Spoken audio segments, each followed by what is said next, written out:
Welcome to High Tea with Me, with your host, Katrina Brittingham. You brought your favorite beverage, and she brought the career advice. Now sit back and relax while you get advice that will take you to the next destination in your career or business. And now, Katrina Brittingham. I'm Katrina Brittingham, and I am your host with High Tea with Me. Today, we are going to be discussing SMART goals and how you can use those SMART goals to help you when you are planning for the new year. This is the perfect time to plan for the new year because it is the last quarter of the year, and you want to start your goals out prior to the new year starting.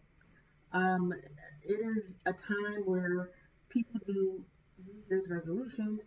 I don't subscribe to resolutions, but I do subscribe to planning and setting goals. And there is a key to setting goals.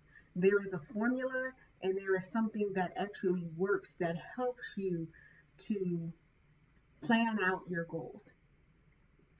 I am a very process-driven person, but I do know that if things happen, you can go back to the process and tweak things so that you can get them to work. So the first thing you want to do when you are planning your goals is you want to have goals that are SMART. And SMART is an acronym for goal setting. And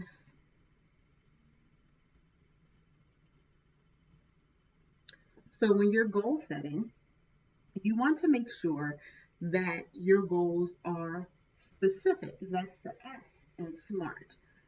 So a lot of times when you go to set goals and you find out that you have not met your goals, it is because they may not have been specific enough.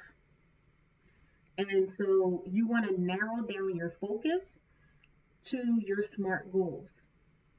And when you narrow down your goals to SMART goals, then you want to, you can be more effective when you're doing your goals and your goal planning.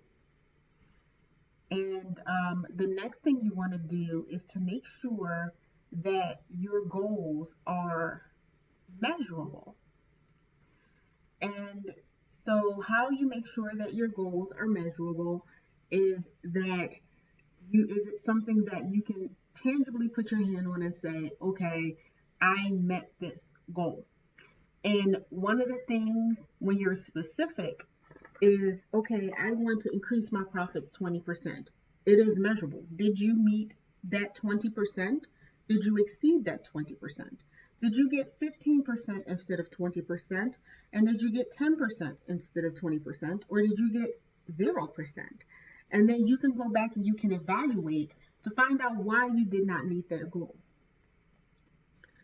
Attainable. Is your goal attainable? You can say, I want to be CEO of ABC Corporation. Do you have the skills? Do you have the education? Do you have the connections to get that job?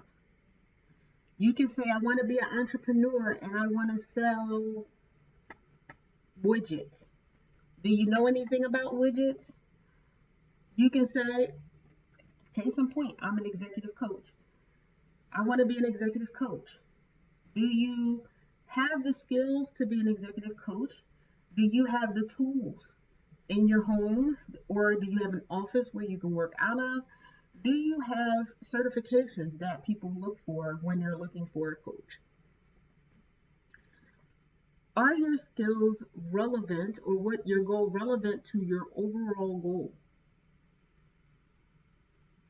Is getting a degree in automotive technology relevant to becoming an executive coach? It's not. So you want to make sure that you have relevant goals. And is your goals time bound? Are they time bound? Can you set a time for getting this done? Once you have done that, you are well on your way to, once you have done that, you are well on your way to setting goals. If you have already done this, you want to look at your goals, your specific goal. You measure it out. Did you meet it? Did you attain it? Was it attainable in the time frame that you set it up for? Or is it something that you had to move out a little bit because you needed more time? Was the goal that you set out relevant for what you want to do? And did you meet the time frame?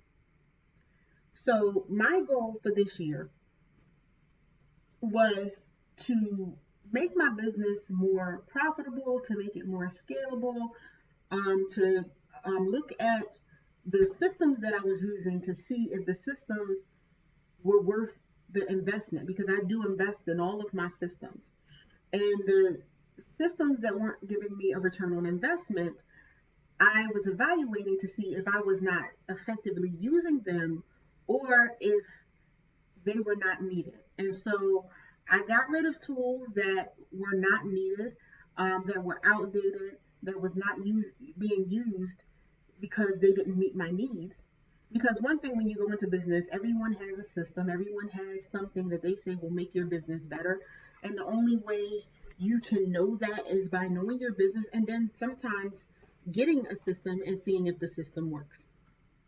And I also looked to see where waste was. Was I investing in associations and trainings and things that did not suit where I wanted to go? I also looked at my clientele to see if that was my niche, if I was niche down enough. And niche means that you are focusing down basically with the goal, being specific on who you're targeting.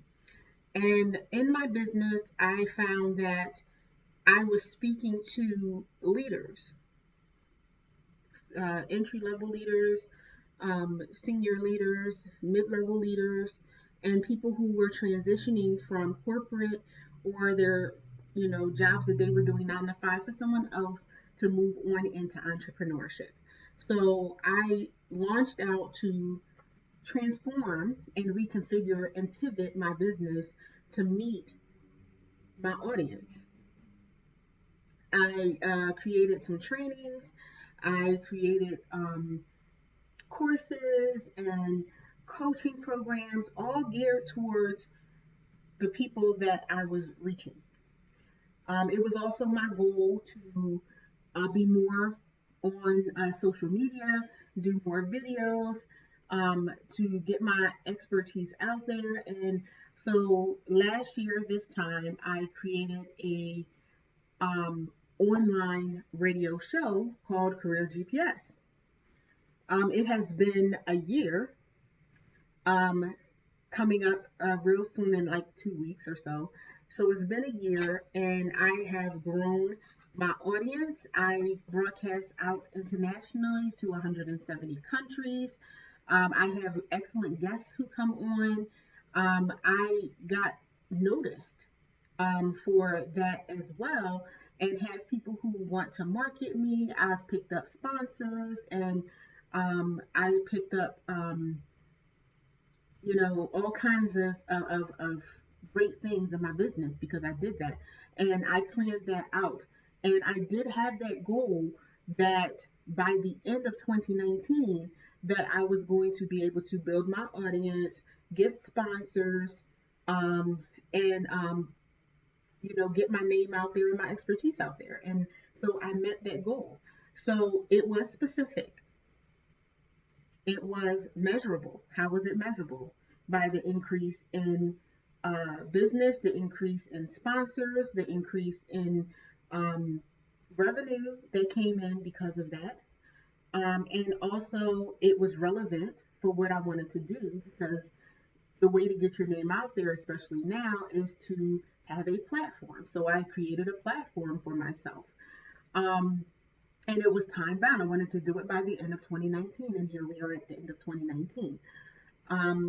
A second goal was to be an author, and an author again, because I'd already written 2 books, the Complete Interview Readiness Guide, and how to write a interview winning resume.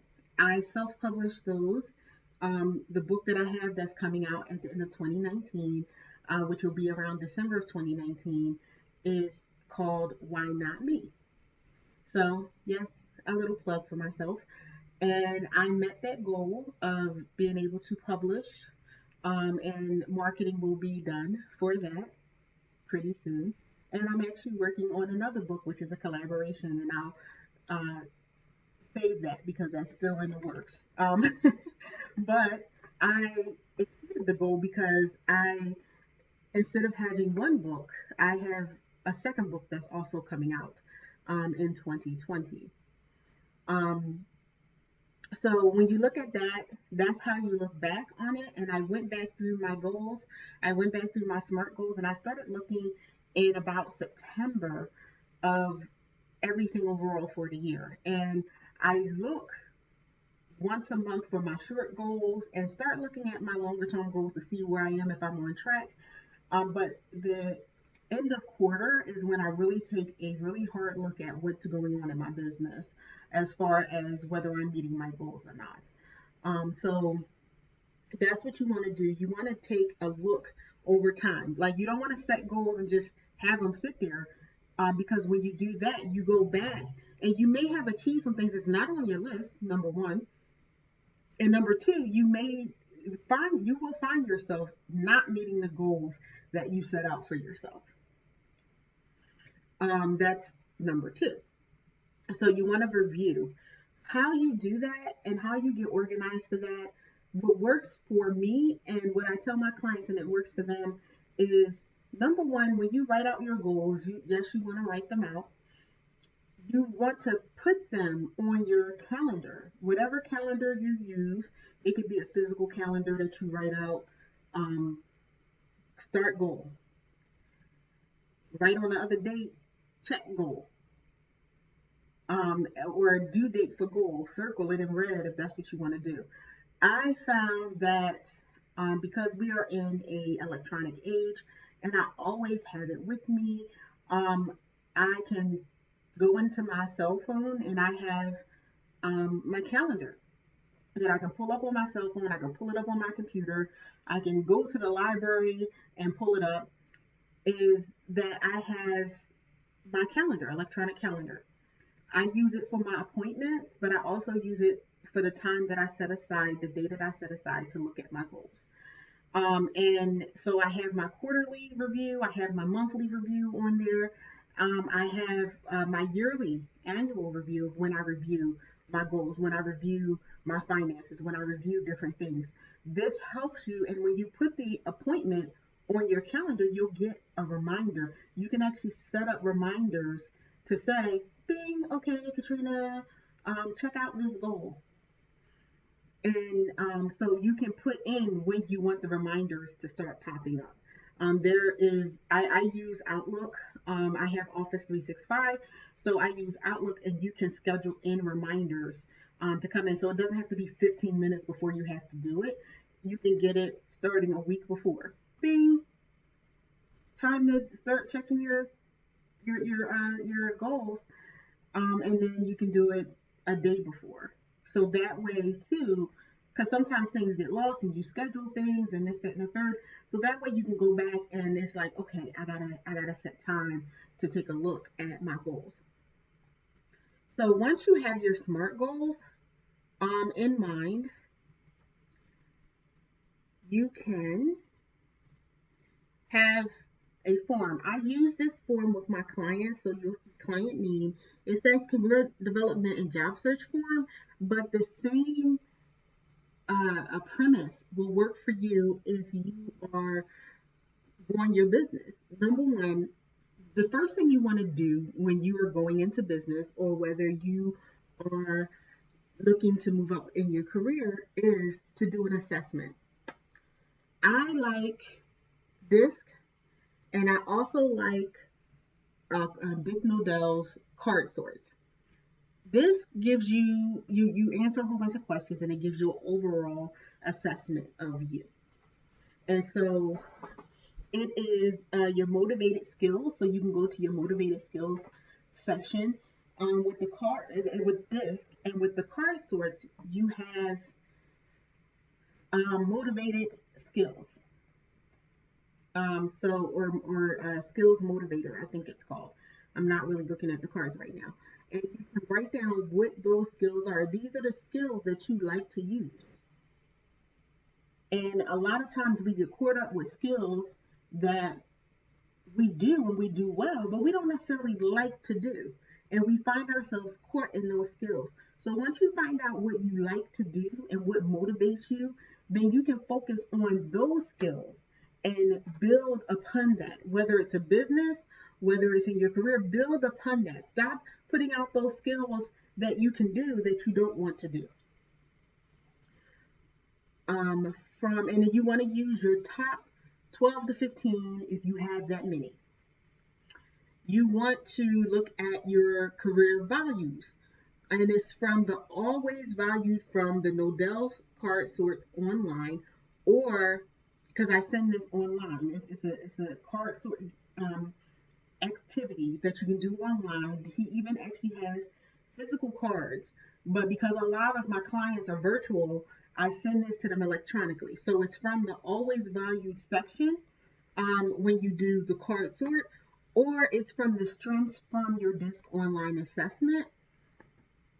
And for your communication and personality style, because you do want to know what your communication style is in conjunction with the communication style of the people you're going to communicate with, and also to identify ahead of time, or in the beginning of your conversation, what type of communicator this person is.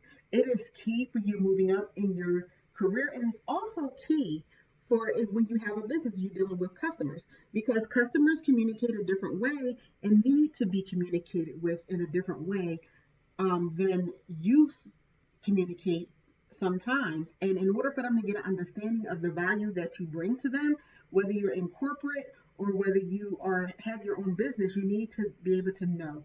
And you need to know what your personality style is. And you need to be able to adapt your personality style and your communication style.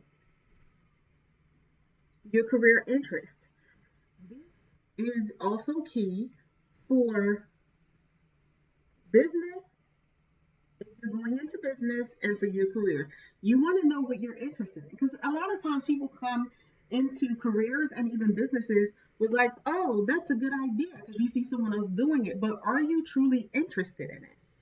That's something that you want to take a look at. Are you really interested? So doing the occupational interest from the card sorts, or using the interests that pop up when you use your DISC, I actually use these two assessments in conjunction together and tie them together because I feel like they work well together and help get to the nitty gritty.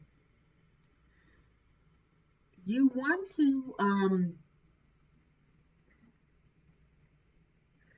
to take the assessments that you have. Like I said, I like to use them, the DISC and the Nodell card sort in conjunction with each other. I even have a card sort depending on where people are for retirement, because when people retire, people are not really retiring per se. They might be retiring from one industry and moving to another industry, or retiring from corporate and going and starting their own enterprise. And so it lets you know what you like to do, what you like to do in your leisure, because what you have done as a hobby or in leisure can turn into a valuable business for you. It also helps, and I like to use the card sorts for retirement for people who are stuck in their careers, don't really know what they want to do, or they want a little more work-life balance. And sometimes you get caught so much in the day-to-day that you don't really know what you like to do when you're not working. If you're a workaholic, like I was a workaholic, when people used to ask me, what do you like to do when you're not working? And I used to have the blank look on my face, like, because I was always working. I never took the time in a long time since I started working, and I worked a lot of hours to think about what I really wanted to do if I had a spare day. We're not talking about vacation, because I love to travel and I could tell people that all the time. And I did. And they was like, well, what do you do if you have a spare afternoon? And I didn't have an answer for that. And sometimes people don't have an answer for that. I know it might sound weird to those who that's not your issue, but that will help you to know what you want to do. It'll work-life balance comes in great with goals. Even when you have a business, what is the time that I'm spending setting out for myself? And that brings me to the next item,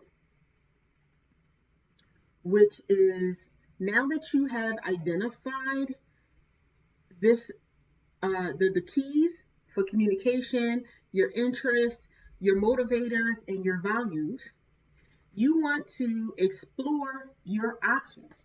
So from that, you will see a picture take place, and you will see certain things kind of correlate and repeat across the 4 spectrum. And so, what are your career options or your business options based on what happened? And you want to list 6 different ones. Okay?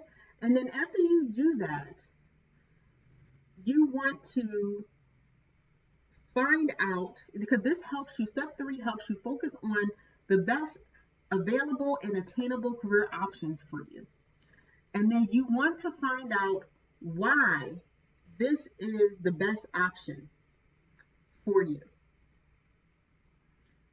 So when you're doing that, and I know that these words are a little small, I can't get them bigger for whatever reason. Let me see if I can make this. Here we go. So this is a little bit bigger, and I'm going to make this bigger for you. And so you want to focus on the best available and attainable career option for you. And so in order to do that, you need to be specific on your job or the career goal that you have. So if you want to get a specific job, then you write down what those options are for you. Career move, because when you say career, people a lot of times think of, I'm working for someone else. Well, my career is, I own my own business. I'm self-employed. So that is a career option. So what business would you like to be in? And be specific. Okay? That's your what. And then you want to get your why. Why is this the best possible job or career goal for you? Cite clear and compelling evidence that shows this is the best goal for you. So then you want to take this and say, how does this fit into the 4 keys that you entered in up at the top? Your motivators, your career values, your communication and personality style, and also your career interests. How do you marry these things? Because again, we're not just looking for just any job. We're looking for your dream job. We're not just looking for a business. We're looking for a business that is viable for you, that you can work and take it on into infinity and beyond. So that's what you're looking for when you are doing this type of work. When you're doing this type of work and you're doing these types of goal setting, you want to make sure that they are fitting in, that they are relevant for you. Remember, SMART goals. How you get to relevant is by doing an exercise like this. And again, this is something that I use with my clients, patent pending. It is copyrighted. And so I do take the time to do this with my clients, and helps give them clarity on what they wanted to do. And sometimes what they wanted to do is always here. You always know the answers, but you just need to shine a light on it. Okay? And so that brings us to our next section. And our next section is, you want to develop a plan to get to your goal. See, I told you I was going to tie it all in. So you want to develop a plan to meet your goal. or goals, because you can have multiple goals. And you can section this out. You can write, your goal like on the top line and then do the how. So you want to list specific behaviors that will engage in the move toward your goal or goals. So this step, number one, this page can be done a number of times. It can have your different goals on them. Again, you can use this one page and write, increase my goals, increase my profit for the year. How will you get to your goal? What's the specific action you need to take? And you want to specify every action, because for most goals, you have more than one action that you need to do to meet that goal. When will each step occur? That's important. Remember, time bound. When are you going to do it? Who else is or should be involved in your plan? There are goals that you cannot reach by yourself. You need people to help you to get where you need to be. And so you want to make sure that you want to make sure that you know and you plan accordingly for your goals. Who needs to be involved? Do you need to have an accountability coach? Do you need to have a career coach? Do you need to have an executive coach? Do you need to have discussions with your manager? Because when you first start out, if you're working for corporate, is you want to sit down and you want to have a conversation with your manager on where you want to go in your career. No longer is there a career ladder per se, where you work a certain amount of years, you do a good job, and then boom, you get promoted to the next level, and then the next level, and the next level. Companies now have a thing where they have you choose your own path, and everything. I was about to say with the company that I left had, and I don't want to take their patent pending and intellectual property, but they have you choose your own path. They have you control your own development. And this is where a lot of people are getting lost in their career planning, because they're expecting a ladder that's built in a company that's no longer there. They're telling you, look, you know where you want to go, you know what you want to do, you take the steps. We'll provide you with some tools to get there, some companies, but you have to take control of your company. We're not going to, pull you up. So do you need to go to school and get a certification? When are you going to sign up for the program? Do you need tutors to help you get there? Do you need to hire a babysitter to watch your children while you're studying? Do you need to speak to your husband or spouse or wife, because what you're going to do is going to take up time and you need them to pick up the slack in certain places? Do you need to collaborate with someone to help you get to where you need to be or to help you build your business? Do you need to partner with other businesses? Do you need to partner with other organizations so you can get the contracts? Are you going to subcontract? Are you going to subcontract with the government? Or are you going to do private subcontracting? We're in a gig economy now where a lot of companies are bringing in contractors as opposed to hiring full-time workers, because they can bring you in on a project basis, pay you a set amount of money, and have you do work from your home. More and more companies are moving into that. So you want to set out your goals, find out who you have. You definitely want someone that'll keep you accountable to reaching your goals. And it doesn't have to be a career coach. It just needs to be someone that's professional, someone who's there with your goals, someone that's going to, sit down with you once a week or whenever time you schedule to say, okay, so where are you in planning your goals? You didn't reach it. What happened? What stood in your way? So you want to be able to do that when you are planning your goals. Again, I give the correlation between business and work because, well, first of all, if you have your own company, there's no one there with a ladder. You have to be your own ladder. You have to build a ladder. You have to decide what education you need. You have to have professional development. I mean, it's a must. It could be conferences, it can be summits, it can be face to face, it could be virtual. You have to make sure that you are on the cutting edge of whatever business, whatever industry your business is, where your people are shopping, because people change where they shop. Um, you have to find out, is your business looking to have a big downturn?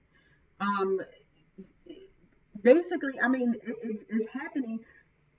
Forever 21 is shutting down a whole bunch of operations because they went bankrupt.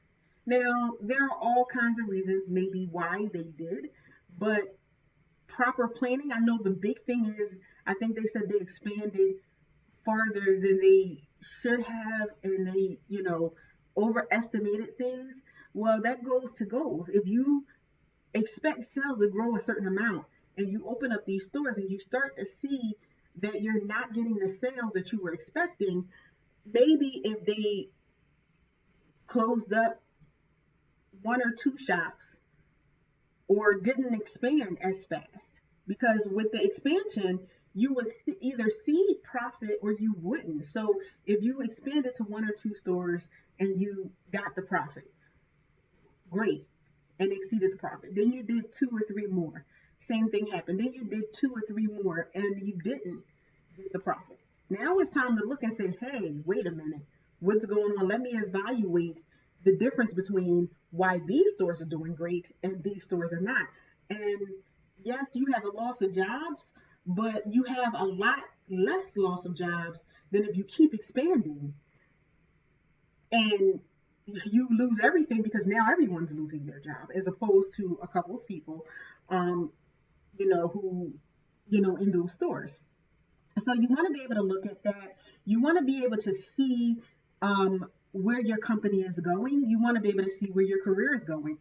At the end of the year, did you meet your goal for the year? Like if your goal was to be promoted to a certain position, did you meet that goal? Why didn't you meet that goal? Some things are within our control and some things are beyond our control, whereas, maybe the company started downsizing or maybe they restructured.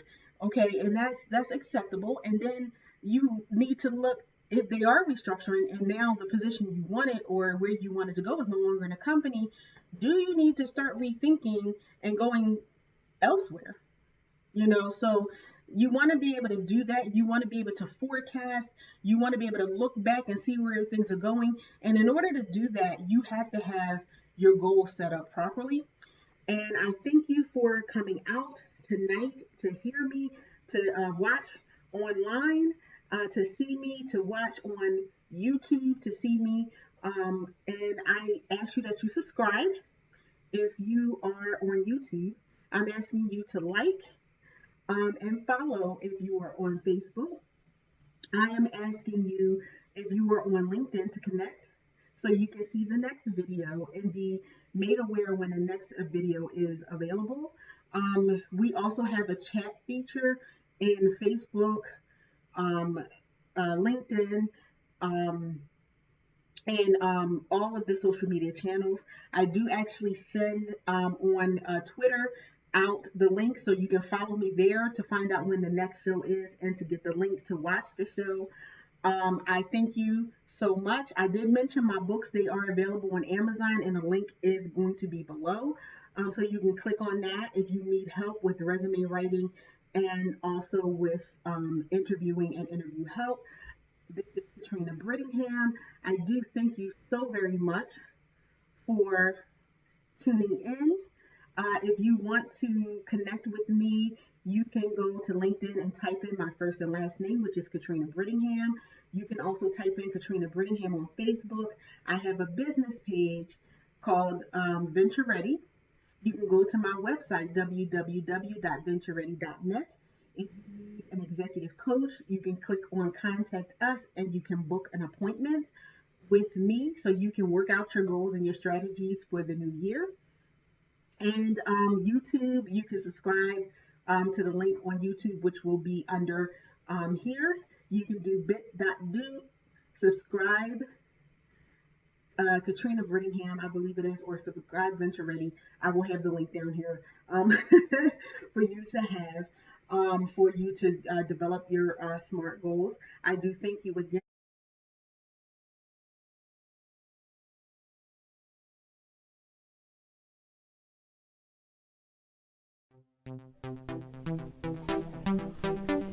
Thank you for joining us for another episode of High Tea with Me. To be a guest on the show, contact us via email info@ventureready.net. Thank you again.